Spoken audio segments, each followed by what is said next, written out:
tout le monde, bienvenue sur ma chaîne pour cette nouvelle vidéo. Dans cette vidéo, je vais vous expliquer comment se faire la sauvegarde complète, je dis bien complète, des fichiers de configuration de votre UVK5. Parce que je pense que tout le monde connaît le fameux fichier bin, mais si vous voulez faire une sauvegarde vraiment complète de votre UVK5, il va également falloir sauvegarder le fichier des données de configuration et le fichier d'étalonnage qui sont enregistrés dans l'EPROM, comme on le voit ici, comme c'est expliqué ici. Donc on va faire ceci à l'aide d'un petit programme qui s'appelle K5 Programme, que vous allez pouvoir récupérer sur ce lien, c'est la dernière version.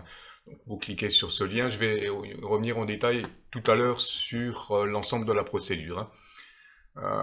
Voilà, après vous connaissez un petit peu, là je vous explique, je vous mettrai le lien de cette page, la procédure à suivre pour faire la configuration et la sauvegarde surtout de ces fichiers. Donc vous allez pouvoir sauvegarder le fichier de configuration et le fichier de calibration. Et par contre, le fichier bin d'origine, je vous conseille de le récupérer sur le site UVK5, le site Quenchen d'origine. Donc, en fonction de votre poste, que vous ayez un UVK5 ou un UVK5.8, le firmware n'est pas forcément le même. Voilà. Donc, je vous conseille pour le fichier bin d'aller le récupérer directement sur le site de Quenchen. Ensuite, en cas de souci, vous allez pouvoir restaurer ce fichier, comme on le voit, write firmware ici, avec donc le fichier bin. Vous allez pouvoir le graver également avec ce petit logiciel, le jour où vous faites une restauration complète.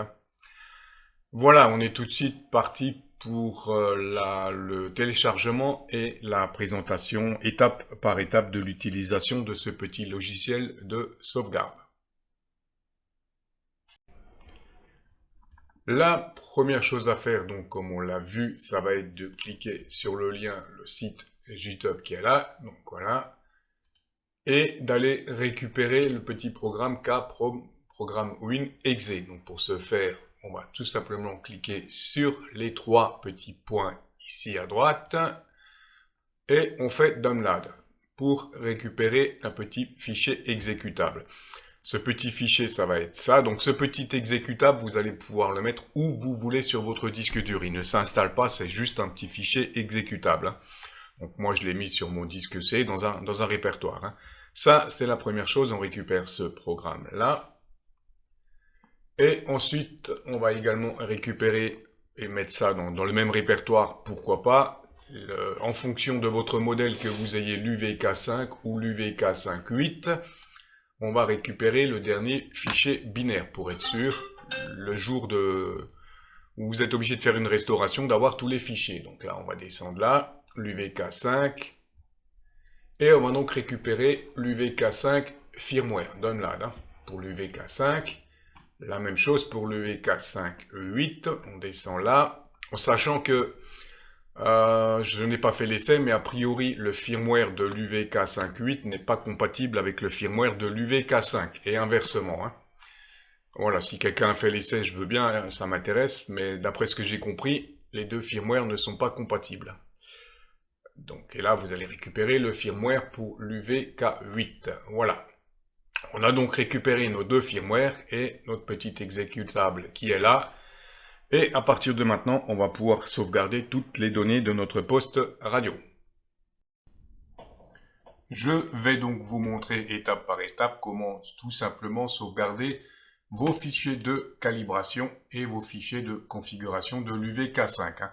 On a donc téléchargé notre petit logiciel déjà, on a récupéré nos deux fichiers binaires. Voilà, donc il ne reste plus qu'à exécuter notre petit logiciel. On va dans le gestionnaire de périphériques, c'est une procédure que vous connaissez pour récupérer le port COM. Donc ici, c'est le port COM 8. Donc comme moi, je suis bien port COM 8 connecté. Les données ici, ça, vous n'y touchez pas. Serial speed, vous le laissez comme c'est. On n'y touche pas. Juste à partir de là, maintenant, donc on va tout simplement lire la configuration et lire l'étalonnage et enregistrer ces deux fichiers dans le répertoire que vous voulez. Donc en l'occurrence, je les mettrai là où j'ai mon petit fichier exécutable là. Donc je fais raid configuration Voilà, il est en train de me lire la configuration sur la vidéo, où bien sûr vous voyez bien que mon poste est connecté en USB.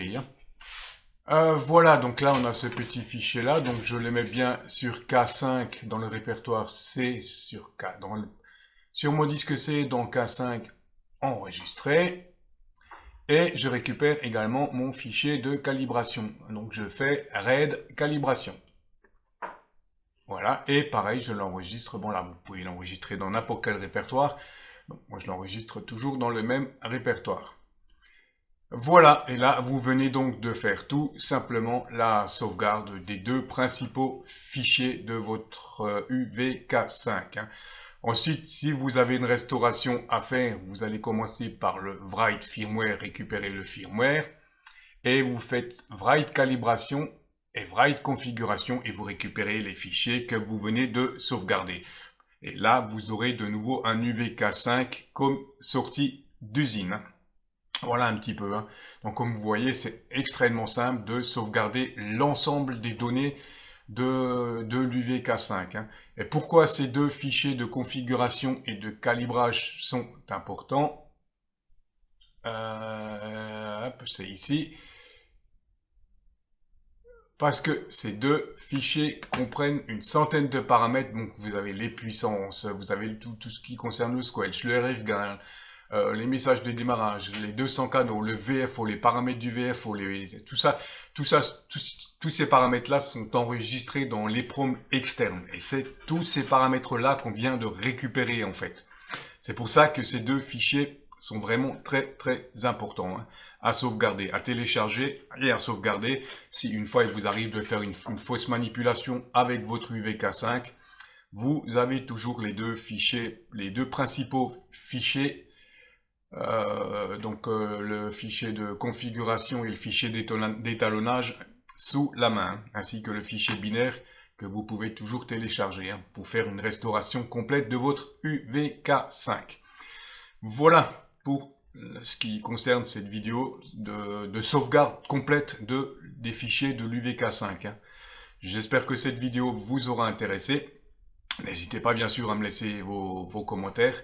Et sur ce, je vous dis 73 et à bientôt pour une nouvelle vidéo. La première chose à faire, donc comme on l'a vu, ça va être de cliquer sur le lien, le site GitHub qui est là, donc voilà, et d'aller récupérer le petit programme programme WinExe. Donc pour ce faire, on va tout simplement cliquer sur les trois petits points ici à droite, et on fait Download pour récupérer un petit fichier exécutable. Ce petit fichier, ça va être ça. Donc ce petit exécutable, vous allez pouvoir le mettre où vous voulez sur votre disque dur. Il ne s'installe pas, c'est juste un petit fichier exécutable. Donc moi, je l'ai mis sur mon disque C dans un répertoire. Ça, c'est la première chose. On récupère ce programme-là. Et ensuite, on va également récupérer et mettre ça dans le même répertoire, pourquoi pas, en fonction de votre modèle, que vous ayez l'UVK5 ou l'UVK5.8. On va récupérer le dernier fichier binaire pour être sûr, le jour où vous êtes obligé de faire une restauration, d'avoir tous les fichiers. Donc là, on va descendre là, l'UVK5, et on va donc récupérer l'UVK5 firmware, download, pour l'UVK5. La même chose pour l'UVK5.8, on descend là, en sachant que je n'ai pas fait l'essai, mais a priori, le firmware de l'UVK5.8 n'est pas compatible avec le firmware de l'UVK5, et inversement. Voilà, si quelqu'un a fait l'essai, je veux bien, ça m'intéresse, mais d'après ce que j'ai compris, les deux firmwares ne sont pas compatibles. Donc, et là, vous allez récupérer le firmware pour l'UVK8. Voilà. On a donc récupéré nos deux firmwares et notre petit exécutable qui est là. Et à partir de maintenant, on va pouvoir sauvegarder toutes les données de notre poste radio. Je vais donc vous montrer étape par étape comment tout simplement sauvegarder vos fichiers de calibration et vos fichiers de configuration de l'UVK5. On a donc téléchargé notre petit logiciel déjà, on a récupéré nos deux fichiers binaires. Voilà, donc il ne reste plus qu'à exécuter notre petit logiciel. On va dans le gestionnaire de périphériques, ça c'est une procédure que vous connaissez pour récupérer le port COM. Donc ici c'est le port COM 8. Donc comme moi je suis bien port COM 8 connecté. Hein. Les données ici, ça vous n'y touchez pas. Serial speed, vous le laissez comme c'est. On n'y touche pas. Juste sur le...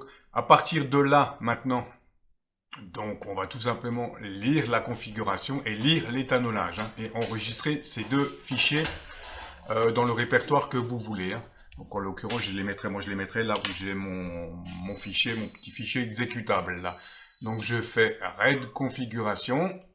Voilà, il est en train de me lire la configuration. Sur la vidéo, bien sûr, vous voyez bien que mon poste est connecté en USB. Hein. Voilà, donc là on a ce petit fichier là, donc je le mets bien sur K5 dans le répertoire C sur K, sur mon disque C dans K5 enregistré. Et je récupère également mon fichier de calibration. Donc je fais read calibration. Voilà, et pareil, je l'enregistre. Bon là, vous pouvez l'enregistrer dans n'importe quel répertoire. Donc moi je l'enregistre toujours dans le même répertoire. Voilà, et là vous venez donc de faire tout simplement la sauvegarde des deux principaux fichiers de votre UVK5. Hein. Ensuite, si vous avez une restauration à faire, vous allez commencer par le write firmware, récupérer le firmware, et vous faites write calibration et write configuration, et vous récupérez les fichiers que vous venez de sauvegarder. Et là, vous aurez de nouveau un UVK5 comme sortie d'usine. Voilà un petit peu. Hein. Donc comme vous voyez, c'est extrêmement simple de sauvegarder l'ensemble des données de l'UVK5. Hein. Et pourquoi ces deux fichiers de configuration et de calibrage sont importants? C'est ici. Parce que ces deux fichiers comprennent une centaine de paramètres. Donc vous avez les puissances, vous avez tout ce qui concerne le squelch, le RF-gain, les messages de démarrage, les 200 canaux, le VFO, les paramètres du VFO, tous ces paramètres-là sont enregistrés dans l'EEPROM externe. Et c'est tous ces paramètres-là qu'on vient de récupérer en fait. C'est pour ça que ces deux fichiers sont vraiment très très importants hein, à sauvegarder, à télécharger et à sauvegarder. Si une fois il vous arrive de faire une fausse manipulation avec votre UVK5, vous avez toujours les deux fichiers, les deux principaux fichiers. Le fichier de configuration et le fichier d'étalonnage sous la main, ainsi que le fichier binaire que vous pouvez toujours télécharger hein, pour faire une restauration complète de votre UVK5. Voilà pour ce qui concerne cette vidéo de sauvegarde complète des fichiers de l'UVK5. Hein. J'espère que cette vidéo vous aura intéressé. N'hésitez pas bien sûr à me laisser vos commentaires. Et sur ce, je vous dis 73 et à bientôt pour une nouvelle vidéo.